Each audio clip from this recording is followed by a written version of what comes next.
What's up, folks?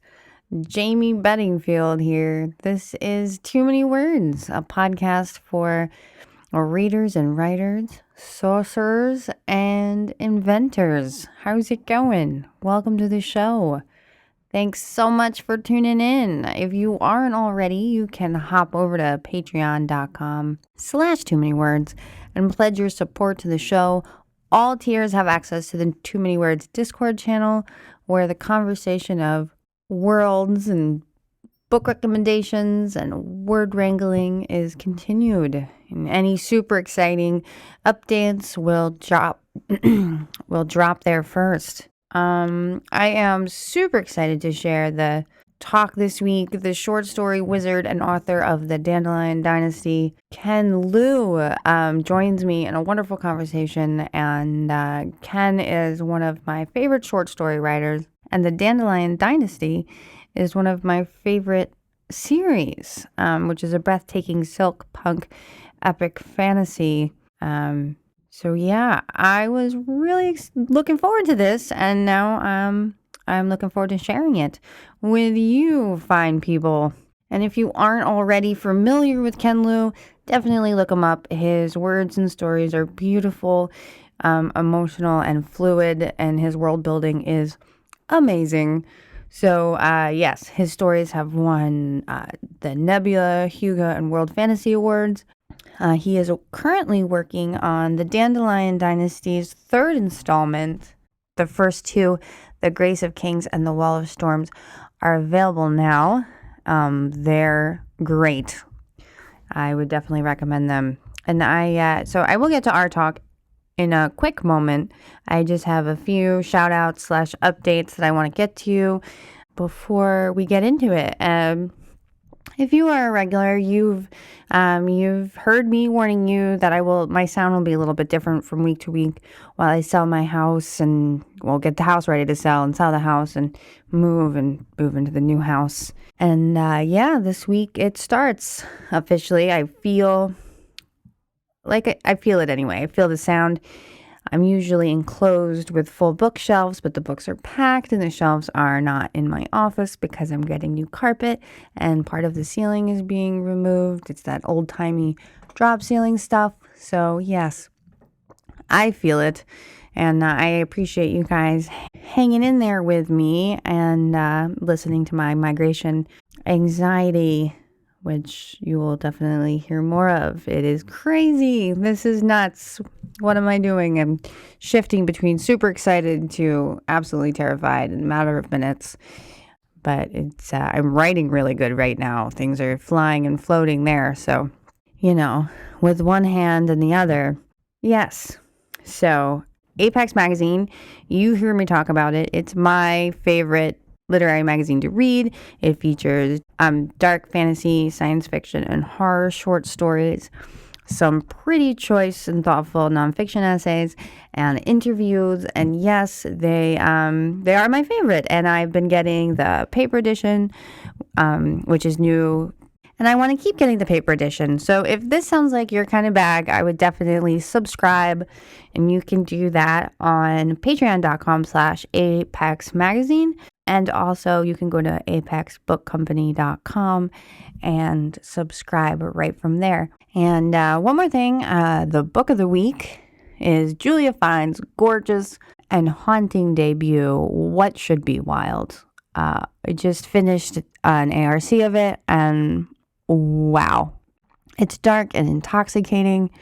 Julia paints the challenges of being a woman and growing up and adds a heavy level of practical magic-esque weight of family ties that is set in a grim style fairy tale.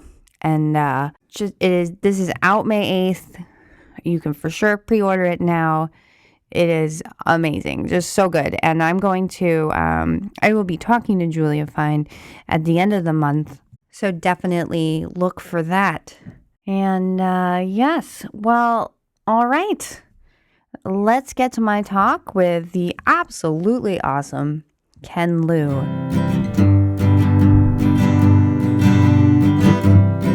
Ken, welcome to the show. Hi, Jayme. Thank you for having me. I've been super excited. Your Dandelion Dynasty is one of my favorite series. Oh, that's awesome. So glad. I absolutely love your silkpunk aesthetic and just all the cross culture notes throughout the story. And the story itself is awesome. I just, it's awesome. So I've really been looking forward to this. Fantastic. As I was reading, both books in the series, was it fun developing the magic system? Yes. I mean, for readers who haven't read these books, the Dandelion Dynasty books are, I guess, what people call low fantasy, low magic, in the sense that while the supernatural is evolved, they play a very limited role, and they generally are not the most important aspect of the fantastic in this world. The fantasy in this world really is engineering, and it's fantasy engineering, but they are machines that follow rules. So it was actually a lot of fun to develop these machines and try to figure out if they work pursuant to the rules of the world, whether they work under fantasy physics and so on and so forth. So then, did you have some things that you tried out that just ended up not working? Yeah, there were. I mean, so my role for myself is this. So because it's fantasy engineering, so if the physics is a little bit exaggerated, it's not a big deal. I would do some math for my machines, and if basically the energy and other physics aspects work out to within an order of magnitude, I'm just gonna call it working. That's close enough to working that I'm not going to bother with it. If it's 2 orders of magnitude or more off, then I'm going to try to tweak it to make it work. And if it's just not going to work, then I'm just going to give up on it. So, for example, in the first book, there were these mechanical crewbins, which are essentially submarine. I originally wanted them to be able to dive much deeper than they could, but I just could not get the physics to work. So they could only dive rather shallowly. So that's where they were. Wow, that's like some serious world building. Well, it was a lot of fun, right? I mean, doing. I'm a sci-fi writer, and so when I do fantasy, I like to write fantasy that celebrates engineering in some way, and so for me, this was just having fun to come up with novel machines that will work in this world and function as real machines in our world do, and try to get them to actually work. And I had to actually build a tech tree for the world so that as the saga went on between the first and second and third books, the evolution of the tech tree would make sense. So that was a lot of fun. And you're working on the third one now, right? I am working on the third one right now. It's without a doubt the hardest thing I've ever had to work on. It's a big book in every sense of the word. I mean, so if you've seen the first 2 books, you know that they're not small books, but this one is a big book, and I sometimes feel that it's too big for my brain. It requires me to take so much. Just write a lot of notes, do a lot of experiments, write a lot of side documents for myself, so I can keep track of everything. But it's so much fun. I keep on getting these moments where I catch myself sort of smiling at something I'm writing, because it's just a lot of fun. I really enjoy the characters and what they're doing and how they're bantering. And when I get to one of these moments, one of them makes a discovery, I actually go, woo! That's awesome. Well, I mean, that's how to do it, right? I mean, this is such a process to get from the initial idea to a product that somebody can read and understand. That I really think the way to make writing work. I mean, the only way I know of how to make writing work is to have it be fun for myself. If I'm not having fun on the page, then I'm sure no reader is going to be having fun when they're reading it. So I always make having it be fun and having the process be interesting to me, so that I'm not bored, be priorities. I would say a good 8 months ago, I learned the lesson of what it's like writing something that you're not passionate about. And I had to take a step back, kind of reassess what I loved about the project to begin with, and kind of go back there. Yeah, no, I get that. I think you can push yourself through one of those passages or 1 or 2 projects like that, but I think it's not sustainable. I think ultimately, people are like, follow your passion. It sounds so trite, but it actually is true. I think the best way to make the writing effective and work well for the reader really is to make sure that you're having fun with doing it. Definitely. Well, especially with science fiction and fantasy, because that's part of it. Your characters are going on an adventure of some sort, so you also need to be in it for the adventure. Oh, absolutely. When I was writing the second book, I had to work with what in this world is called the silkpunk force, which comes from the fact that it's generated by rubbing silk against essentially glass rods, or in our world, we would call that electricity. So in order to, I had to design a lot of these machines that work under electrostatic principles rather than the more familiar kind of circuits that we work with. So I had to, build some models to make sure that the machines I'm sort of envisioning actually work. So as part of that, I did in fact build some really really high voltage static electricity generators essentially, and shock myself try it out. Not an experiment I recommend because it can be quite painful. And I mean, I was always careful not to make it literally into actual dangerous situations, but you can get very high voltages. It was definitely painful. So the descriptions of how painful it was in the books are based on actual life experience. That is fantastic. I get such a kick out of that. Like learning that you're actually making these things and playing around with it. That's awesome. It's a lot of fun. I mean, I don't know how likely it is for most projects to involve that because when I'm writing about spaceships or whatever, all I can do is run simulations on the computer. I can't actually try it out in a real spaceship.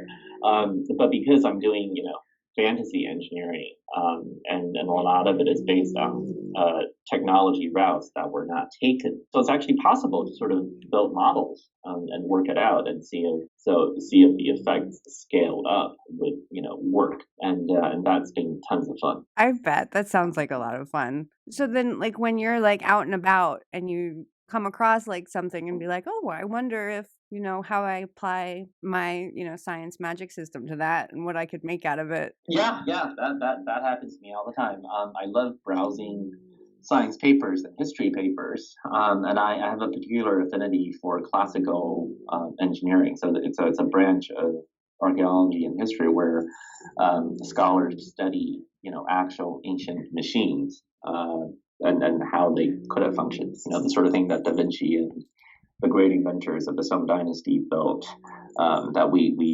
that no living example survives, but we have descriptions. So there are scholars and enthusiasts who go back and look at all the material we have available and try to reconstruct how they might have worked.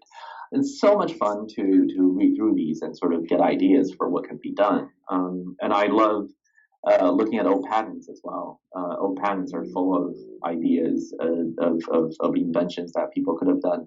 I make this comparison in the books about how engineering is like poetry, and it really is true. It's engineering rather than pure scientific discovery that I think is where the fun lies, for the characters in the book and for myself. Because with engineering, with tinkering, what you're doing is you're not so much interested in the scientific principle that makes some effect possible. What you're interested in is, now that we know this effect is possible, how do we tweak it? How do we amplify it? How do we control it? How do we combine with other effects to produce specific results?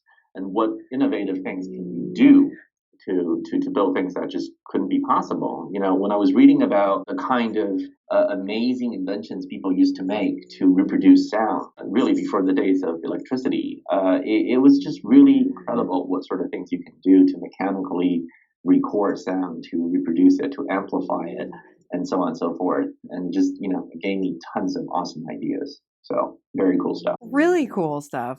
It's so fun to just explore in that way. I mean, I had to write a scene where my character was blindfolded. And the first time I wrote it, it was just, it wasn't real enough. So I walked around my house blindfolded and tried to figure out like what it is that I would be focusing on. And it's just, Oh, that's really cool. Yeah, try to experience it. I mean, that's a great experiment. What it reminds me of is, the potential available to writers now because of virtual reality.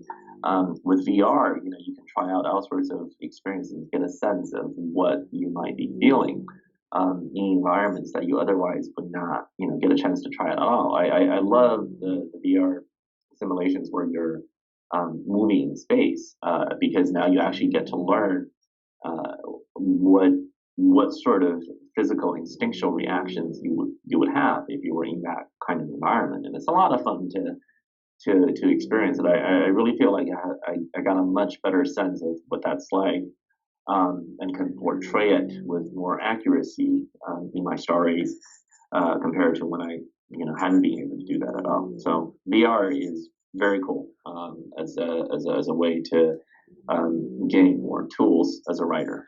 that's amazing. I never thought of VR in that way before. I think VR is actually really effective for that sort of thing. Even for things that you never thought of. We've all had this experience of imagining, say, a giant mecha or just a giant creature stomping through New York City, what that would be like. Well, with Google Maps, Google Earth, VR, you can actually do this. You can actually, walk through New York City in that way. And it really is a very different experience doing it in VR than just imagining it, because there are things you notice that you never would have noticed otherwise, and perspectives you just can't imagine you would have. Very cool.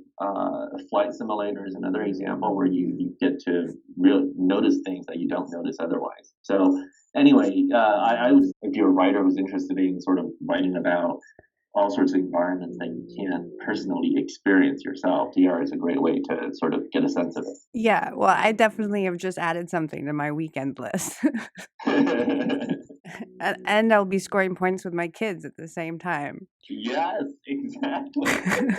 Multitasking. Yes, yes. As a parent, that's one of the most important things, to figure out how to get your kids involved in your research. Totally, totally. And you touched on this a little bit when we were talking about working on your third, but in my current project, I had to build a world just so I can destroy it, and then you have the story. With your series, you're blending so many things, and you have the story. You have to find that overwhelming at times. Yeah, it actually is a little overwhelming. I mean, as I was mentioning to you earlier, I have this issue that the story is just too big for my brain. I started as a short story writer, so one of the good things about short story is that you can keep the whole thing in your head. You can see the entire shape of it at any moment. And it's easy to jump around, to fix things, and to sculpt it into the shape you want. I am a sort of a sculpting type of writer in that I don't like working from very rigid, detailed outlines. I like to explore around. I like to carve out a piece there, add a piece there, sort of smooth it out over time as I work on the story. With a novel, especially these giant novels that I'm working on, that just it's just so hard. I feel like one of those sculptors who's climbing over a giant colossus, and I can't keep the whole shape in my head. I'm dealing with the shoulder here, and I've forgotten how big the head was. I'm carving out the toes here, and I no longer can see the head. I feel like I'm constantly just getting lost in how vast the project is. So I've had to sort of learn to develop a series of tricks to keep myself grounded in that way. I do things like write pseudo histories for myself about the world. I write essays and pseudo scientific papers about aspects of the world that I want to explore. I write miniature focused, newspaper style accounts of specific events. It's sort of various ways to generate, pseudo nonfiction for the world so that I can um, track what's going on. Because when I'm writing on the story itself, I have to focus on the emotions and the characters and what happens with them. But a lot of the background knowledge about the world has to be accessible somehow, so that I don't so that I can actually keep their actions grounded in the world. And I've had to learn to just write a lot of these site documents to allow me to do that.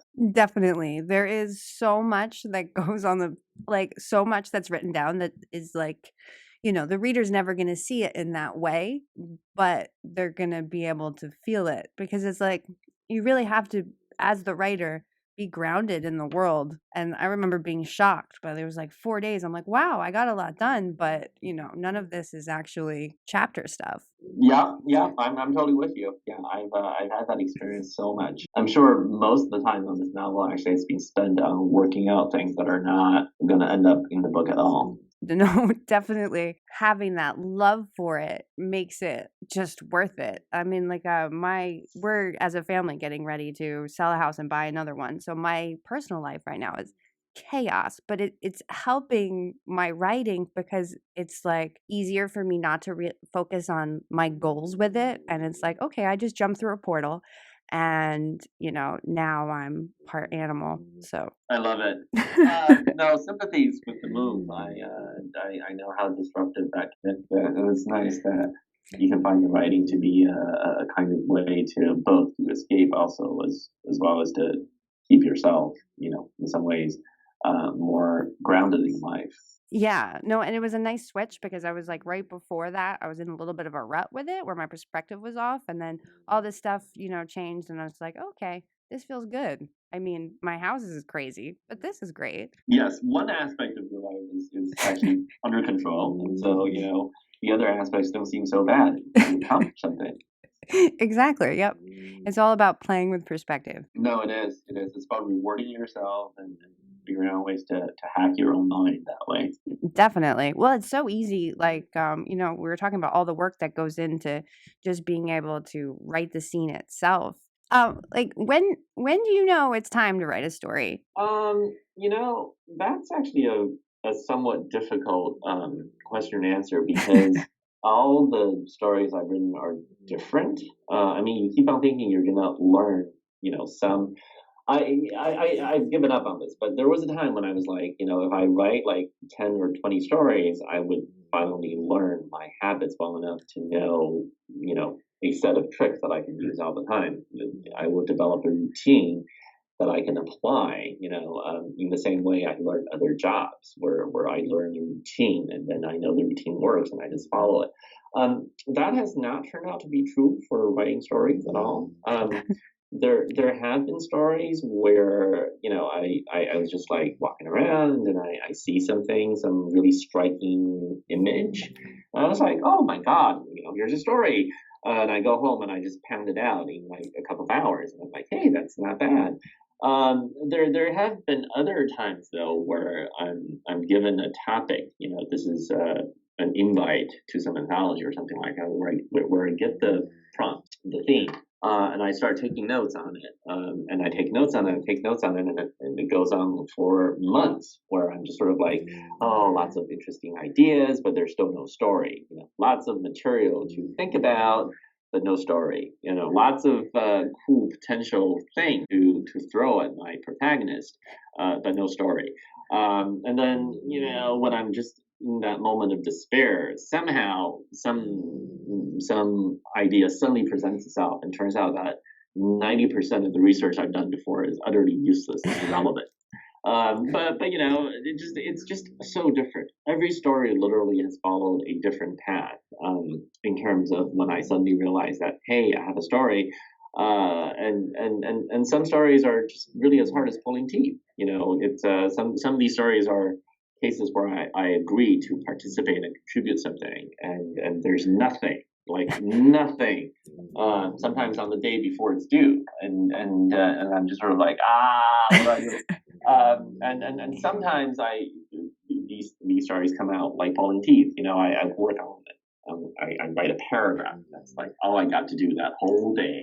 And then the next day I come back to it. I'm like, that's garbage. So I delete it. And the thing is, sometimes at the end of the process, I'm like, oh God, this was just such a horrible thing. It's literally the worst thing I've ever written when I send it out. And the other is like, oh, this is awesome, and people respond to it, and I'm just like, okay, I have no idea, how my work is. And there are other times where I write something and it's equally hard, and I thought it was actually came out great. But the other might be like, I can't actually use this. So just there's no way to know. I found no correlation really between how easy some story was to write versus how well received would be. There doesn't appear to be much correlation there. So I'm the opposite. I came to short stories after focusing on long novels for years. I've always enjoyed reading short stories. Anthologies are a treat in my eyes. Uh, but writing them, it's just so different. It's so different. Yeah, I had the same experience. Because I started in short stories when I was doing novels, I had to really learn a whole new way of thinking. And it's surprising how it was a surprise to me anyway, how a lot of the skills I learned as a short story writer don't really transfer to novels. I mean, was that your experience too? Absolutely. I felt like I was like just brand new. I had to just go about things differently. Yeah, I mean, there were some things that could be transferred. There were things I learned as a short story writer that are just applicable to novels as well at the scene level, something like that. But overall, really, overall it was a new experience. It really was, as I was sort of hinting at earlier. Sculpting short stories, it's like you're doing it on a potter's wheel, and you can see the whole thing, and then you can just be like slap a bit here, carve a bit there. Everything works just fine. But with novels, it's suddenly this thing that's much larger than you are, and much larger than your vision can encompass. So I had to learn a whole new way of thinking. Process wise, just a different bag totally for me. And but as far as, like prompts, what gets you to write a story it's a complicated mash of things. Yep, definitely. Well, so what led you to writing short stories? I'm not sure there was definitely a definitive route. I have to confess that I did enjoy reading short stories, but as in elementary school, middle school, but really in high school and onwards, I was much more into novels. So when I first started trying to write for publication, I'm not sure what prompted me to go into short stories rather than novels. Perhaps other than the fact that I thought short stories, because they are short, easier. Turns out that probably wasn't true. I will say though, because short stories are short, you can iterate faster. In other words, you can finish the whole thing, and if it's not quite where you need it to be, you can throw it away and start over again with relative, little cost in time. Yeah. If nothing else. So I did find short stories were helpful in that I could iterate quickly and keep myself interested, because you get the reward and the feedback and the punishment, if you will, of a lot faster. You can finish it, send it out, and get a rejection, and be like, okay, let's set that one away and start again. So that was an advantage, I think, and I think I really did need that sort of quick feedback and encouragement, or just really discouragement, to keep myself motivated. I think had I started in novels, I'm not sure I would have kept with it, because it takes so long to finish a novel and to really see if what you've done actually is any good.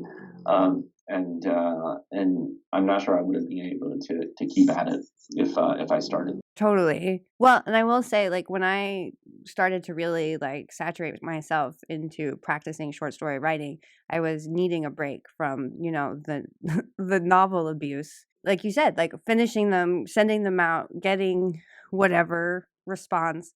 I found that doing that really like it sharpened me. And then when I went back to novel writing, I did feel like I was a little bit just sharper, if that makes sense. No, I think that does make sense. I think it's very easy to sink into a little shell by yourself when you're working on novels. At least that's my feeling. That was my Tuesday. Because it's very hard to I mean, it takes you weeks to just finish one section, and you can't get very quick feedback on that, and you just have to wait. You have to be patient and actually finish the darn thing before you can get feedback on it. So it's easy for me to sink into the state where I'm just a little bit lost and going down rabbit holes and sort of feeling like I'm lost on the shoulder of the Colossus. I don't know where the head is. I don't know where anything is. I'm just sort of to polish this one section. But with short stories, it's much more immediate. The sense of finishing and moving on is much more present. And so I think working on short stories while I'm working on novels has had that effect of giving me a jolt of sense that, hey, things can be done, things can be finished. It is possible to actually finish this thing and move on, and that's been helpful. Yeah, no, totally. No, sometimes with the novel, it's like, you're just like digging this trench to find this other thing, and then you discover a tunnel that you don't see the end to, and you're just like, what? Yes, exactly. You're like, I've been sailing on this voyage for 6 months. It feels like, where is land? Totally. It's like, back before they didn't know the world, wasn't flat, and they're sailing. They're like, this is it. This is the end of us. There is no land. Yeah, the vultures start to circle. Yeah. So you have published so many short stories, and they've won multiple awards. I bet it felt even like extra good to have them in a collection in like a book in your hands. Was that awesome? It was really cool to actually have a collection. I mean, the collection only has about 15 stories in it, but that was super cool to sort of just see them all in one place because, with short stories, the downside of the quick feedback and the quick publication is that they also just get forgotten very quickly. I don't know that many people who go back and read old issues of FNSF or Asimov's or who go back and look at stories published in Clark's World, say 5 years ago. I just don't know that many people who do it. Not saying that there aren't, but just not that many. So Yeah. you publish a story and you send it to all your friends and your family and my family had stopped reading. But you send it out and you wait for some feedback and people come back to you and either say, oh yeah, that was really cool, I saw your story, or they say, whatever. It's exciting, but then afterwards the story is just sort of forgotten. So having the collection is cool because now there's a book. You can point people to it, and readers who don't read the magazines and who don't follow the online markets do buy books, and so I get discovered by new readers who don't read the magazines at all, and but they see my book and they buy it, and sometimes occasionally I hear from them.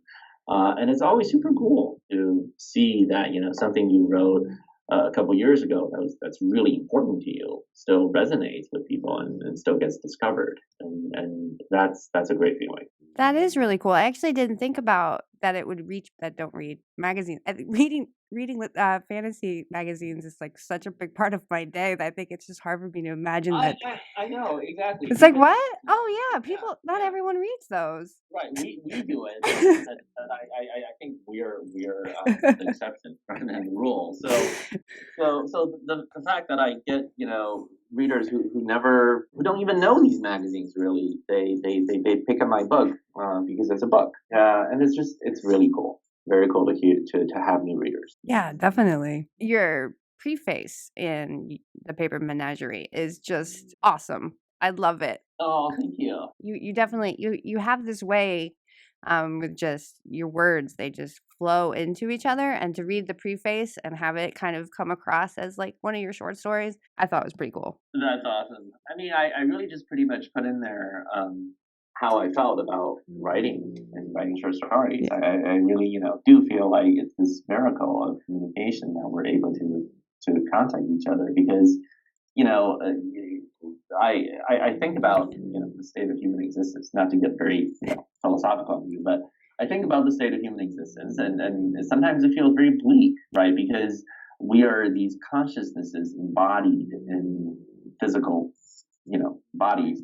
But in some ways, we're really just brain trapping our brains, right? Because we can only know the world through our senses. We cannot ever really know how another mind thinks. We yearn for that connection, that ability to really know how another mind, another consciousness feels. But we never will. We never can know that we got it.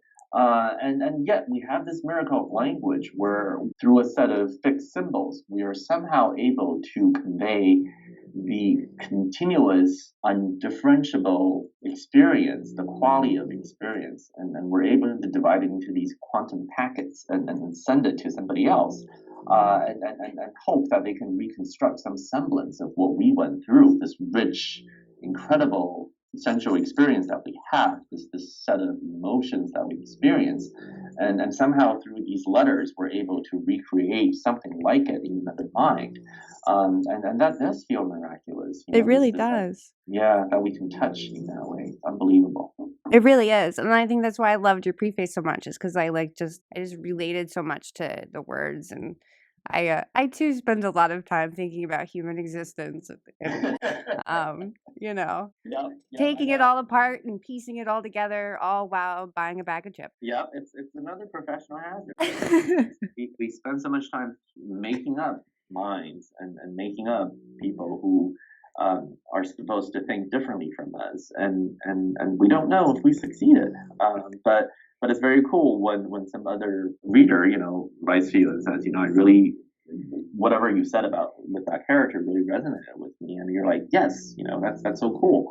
That the idea that empathy is possible, that you can in fact experience in some way, imagine what another mind feels like. It's amazing. It really is. I mean, I've spent the last, I don't know, like 2 years, I've been rifling through all different cultures' mythology. And it's amazing to me how, people spread across the world come to very similar reasoning around death and the use of stories, being cautionary tales or ways to pass down traditions and beliefs. It's amazing. It is, and it gives me a lot of hope to see the fact that there is commonality for the human experience, that it actually does mean something to say that we're all the same species, that there is a universalism to it all. I think oftentimes it's because we're so focused on our divisions and the ways we're different from each other. We like to reject claims of universality. But the claims of universality are in fact important. What is problematic perhaps is to take one culture's experience and claim that's the only model for universality. That may be problematic, but once you get out of that mindset and sort of see the universality of all myth and all stories and all experiences, and not to view them as particularized, but rather have the potential to move all minds. It's a really hopeful vision. It really is. Well, and that's those themes that we were just talking about are so rich in your series. It definitely adds to how awesome it is. Thank you. Or is a big part of why it is. Yeah, I've definitely had a lot of fun.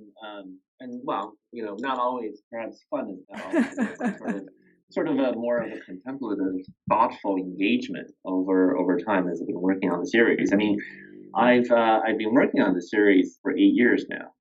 So wow. So in some ways, because I've changed as a person, as a writer, and the series has evolved along with it. In some ways, the series is following the trajectory that you're supposed to follow, in which the first book lays out the world, the second book destroys it, and then the third book tries to form some sort of synthesis. But beyond that kind of trite kind of description, there is some truth in the way my thinking has evolved. In a lot of ways, the first book was really about setting out a world that I found to be interesting and compelling and fun, and to present the vision for it. And the second book, in some ways, is a lot about trying to engage it in a way that's somewhat now critical, and to figure out ways in which ideas about revolution and rebellion can be problematized and made more sophisticated in the world. And with the third book now, I'm sort of dealing with much bigger issues of cultural accommodation and cultural influence and how different cultures can work together. And what does it even mean to have a culture? What does it mean to define these things? So the themes have changed, and it's interesting. That is interesting.